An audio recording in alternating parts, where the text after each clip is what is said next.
I've been attached with the feeling of waking up with you by my side. Kahit ano pang ang gawin ng mga bashers sa ating Donnie at Belle ay talagang mananatili ang sweetness at closeness nila sa isa't isa. Kaya naman sa mga nakakakita nga sa ating Donnie at Belle together ay talagang masasabi mo kung sino ang mas in love sa kanilang dalawa. Narito na nga guys sa pag-uusapan natin ngayon ang pinost nga sa social media na kung saan ay pinag-uusapan na.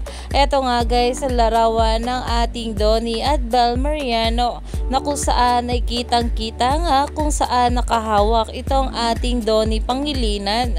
At ayon pa dito, chinika ko ulit yung amiga ko na judger ng mga love tips and showed this photo. Sabi niya, possessive.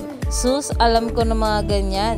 And then, show me more photos of them. Scroll, scroll. Her conclusion, mas in love si Donnie kay Belle is on body language, sabi niya. Dahil alam naman natin na alagang-alaga nga ng ating Donnie Pangilinan nitong si Belle kahit saan sila magpunta.